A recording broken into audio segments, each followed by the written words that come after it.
वाक़ईतन पाकिस्तान तहरीक-ए-इंसाफ के अंदर कहीं न कहीं ग्रुप बंदी है। क्या ग्रुप बंदी इमरान खान के दौर में नहीं थी? जहांगीर तरीन ग्रुप नहीं था? शाह महमूद कुरैशी ग्रुप नहीं था? तो ये कौन सी अचंभे वाली बात है? पीटीआई की लीडरशिप है वो सारी एस्टेब्लिशमेंट के कहने पे चलती है, इसीलिए तो इमरान खान के हक में कोई तहरीक नहीं चल पाती। खान साहब को पता है वो लोग कौन-कौन से हैं जो एस्टेब्लिशमेंट के साथ मिले हुए हैं? खान साहब को ने तो मुझे भी कहा था कि मुझे पता है कि ये सारे लोग जो है शाम को किसे रिपोर्ट करेंगे।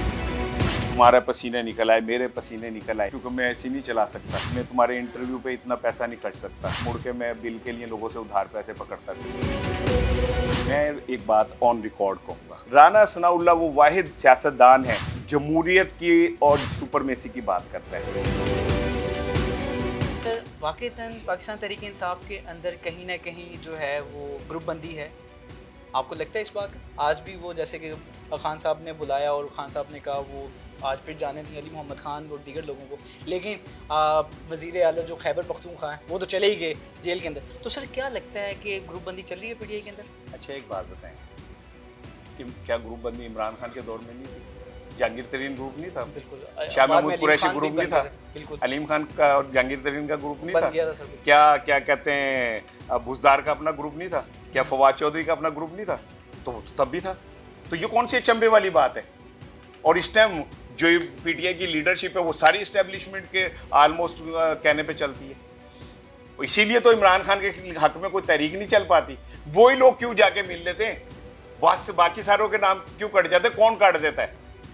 तो ये कोई इतनी बड़ी बात नहीं है। जब नवाज शरीफ साहब और जद्दा गए थे ना, तो तब भी पीटीआई नून लीग तकसीम हो गई थी। आपके वजीर दिफा साहब भी पाकिस्तान से भाग गए थे, क्या कहते हैं वो एहसन इकबाल भी चले गए थे, बाकी लोग भी। जब इस्टेब्लिशमेंट से आपकी लड़ाई होती है ना, तो फिर वो इतनी आसान नहीं होती। सर खान साहब को पता है वो लोग कौन-कौन से हैं जो एस्टेब्लिशमेंट के साथ मिले हुए हैं? खान साहब को ये तो कह भी चुके हैं खान साहब खान वैसे कि साहब मुझे को पता है। ने तो मुझे भी कहा था मुलाकात में, उन्होंने कहा था मुझे पता है कि ये सारे लोग जो है शाम को किसे रिपोर्ट करते हैं। तो ये कौन सी ऐसी बात है भाई? सर एक तरफ आप चाहते हैं कि हम आपके साथ मुज़ाकरात करना चाहते हैं, आप पार्लियामेंट में जाके हाथ मिलाते हैं, दूसरी तरफ आप पंजाब में 11 लोगों को मुअत्तल कर देते हैं, आप जो अपोजिशन लीडर है उससे गाड़ी और उससे तमाम जो प्रोटोकॉल है वो ले लेते हैं और आप उन पे गद्दार का लेबल लगा देते हैं और उसके अलावा अफ़गानिस्तान से ताल्लुकात का कहते हैं। सर ये सारा कुछ कैसे देख रहे हैं? एक तरफ मुज़ाकरात और दूसरी तरफ जो है आप सब कुछ इस तरह के इल्ज़ाम लगा रहे हैं। हमारी सियासी क़यादत को अकल हो तो इस्टेब्लिशमेंट कभी भी बार बार ना है। हमारी सियासी क़यादत हमेशा जब इक़्तिदार में होती है तो वो इस्टेब्लिशमेंट को डिफेंड करती है, और जब अपोजिशन में होती है तो इस्टेब्लिशमेंट के खिलाफ बात करती है, वो चाहे कोई भी हो। मैंने कहा कोई भी हो, मैं किसी एक का नहीं कह रहा। अगर ये सियासतदान थोड़ी सी भी अकल रखते हैं तो आज भी मौका है कि नवाज शरीफ साहब, पूरी कौम जब गर्मी में बुलबुला रही है, तुम्हारे पसीने निकल आए, मेरे पसीने निकल आए, ठीक है, क्योंकि मैं एसी नहीं चला सकता, मैं तुम्हारे इंटरव्यू पे इतना पैसा नहीं खर्च सकता कि मैं एसी चला दूं, ठीक है, और मुड़ के मैं बिल के लिए लोगों से उधार पैसे पकड़ता था, ठीक है, मेरा भी बहुत ज़्यादा आया। हाँ ठीक है। तो वो नथिया गली से निकल आए ठंडे मुकाम से। जब लाहौर और पूरा पाकिस्तान गर्मी में मर रहा है, वो नथिया गली में बैठे हुए। जब पाकिस्तान को ज़रूरत है कि किसी तरह मुश्किल से निकाला जाए तो वो मरी की डेवलपमेंट पे काम कर रहे हैं। मैंने राना सनाउल्लाह साहब की वो स्टेटमेंट देखी होगी जिसमें वो कह रहे थे 9 मई में भी इमरान खान का कोई हाथ नहीं है। मैं एक बात ऑन रिकॉर्ड कहूँगा, मुस्लिम लीग नून में मैं बेशुमार लोगों की इज्जत करता हूँ, लेकिन मैं राना सनाउल्लाह की दिल से इज्जत करता हूँ। मैं दिल से राना सनाउल्लाह का एहतराम करता हूँ। राना सनाउल्लाह किसी जगह भी, वो पीपल्स पार्टी में थे तब भी, नून लीग में तब भी, राना सनाउल्लाह वो वाहिद सियासतदान है जो जमहूरियत की और जमहूरिया उसकी सुपरमेसी की बात करता है, जो हमेशा इस्टेब्लिशमेंट के ख़िलाफ़ खड़ा होता है। इस्टेब्लिशमेंट मेरी है तो हम उसके ख़िलाफ़ होने का मतलब कहीं ये नहीं है कि हम पाकिस्तान के फ़ौज के ख़िलाफ़ हैं। हमारी दुआएं उनके साथ हैं।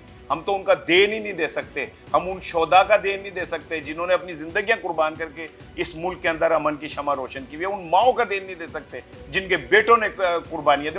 उन बहनों का देन नहीं दे सकते जो बेवा हो गई। उन भाइयों का देन नहीं दे सकते जिनके बाजू जुदा हो गए। उन वालिदैन के बाप का नहीं दे सकते जिनके जवान बेटे इस मुल्क की हिफाजत पर जान कुर्बान करके। फ़ौज के लिए हमारी दिल से मोहब्बत दुआएँ हैं।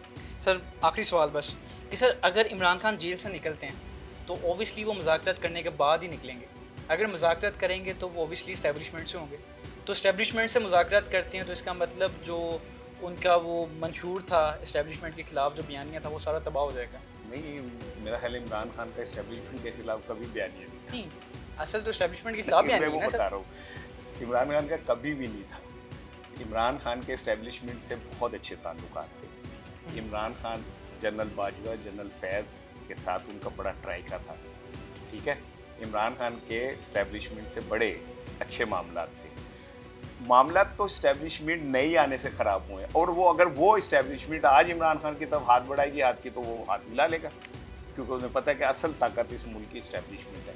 लेकिन फिर मेरा सवाल है कि ये सियासतदान कब तक इस तरह इस जमहूरी निज़ाम को कमज़ोर करते रहेंगे? कब तक ये खुद मिल बैठ के कोई रास्ता क्यों नहीं निकालेंगे? इन्हें मुल्क के लिए रास्ता निकालना होगा। नवाज शरीफ को सफ़ेद झंडा लेके नतिया गली से निकलना होगा अमन का, और कहना होगा कि जिस माफ़ी मिलनी चाहिए सब सियासतदानों को, और सब सियासतदानों को बैठ के एक चार्टर्ड ऑफ डेमोक्रेसी दोबारा बनाना चाहिए। और सियासतदान का एहतसाब जो है वो इंतखाब से बड़ा कोई नहीं है। अवाम एहतसाब करते हैं, वो वोट देते हैं या नहीं देते, यही एहतसाब है।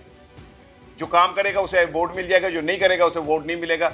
आपने इस्टेब्लिशमेंट के सर पे इमरान खान को अंदर करके सजाएं दे के सारा कुछ करके फिर भी आप दोनों जगह से हार गए, क्योंकि आवाम से बड़ा एहतसाब कोई नहीं करता। Sir thank you so much. लेकिन जब भी आपका इंटरव्यू किया तो आपका एक शेर कोई ना कोई आप सुनाते हैं, लेकिन मैं अभी तक इंतज़ार में था कि बेसाख्ता आपसे कोई शेर निकले, लेकिन बदकिस्मती आज कोई शेर नहीं निकल सका। मैं फिर भी चाहता हूँ वो शेर सुना दें। वो एक मैं छोटी सी नज़म शेयर करता हूँ। ज़रूर सर। कहते हैं चलो उठो ज़मीं खोदें और इसमें अपने दिल बो दें। चलो उठो ज़मीं खोदें और इसमें अपने दिल बो दें, करें आबाद इसको आरजुओं के पसीने से, कि इस बेरंग जीने से न तुम खुश हो न मैं खुश हूँ। वाह वाह sir, thank you so much. 100 दिन की कारकर्दगी से आगाज़ करना था, लेकिन बदकिस्मती के साथ वो जो कारकर्दगी की बात थी वो बीच में ही रह गई। लेकिन इमरान खान साहब के और दीगर पार्टी के जो कारकुनान हैं, उनके जो लीडरान हैं, बात चली थी उनमें ग्रुप बंदी है। ग्रुप बंदी हमेशा से रही है और इस्टेब्लिशमेंट से बड़े अच्छे ताल्लुकात हैं, ये इसार राना साहब कहते हैं। और इसार राना साहब ने ये भी कहा कि इस्टेब्लिशमेंट से कभी लड़ाई रही नहीं है खान साहब की। नहीं रही अभी। और सर आप राना सनाउल्लाह के बड़े नरम गोशा रखते हैं। नरम आज गोशा मुझे नहीं बड़ा रखता। अच्छा लगा सर। नरम गोशा नहीं रखता, मैं एहतराम करता एहतराम हूँ, मैं करते हैं। उनका बहुत एहतराम करता हूँ। वो एक बहादुर आदमी, Rana Sanaullah a brave man, और मैं पहले दिन से आज तक उनकी दिल से इज्जत करता हूँ।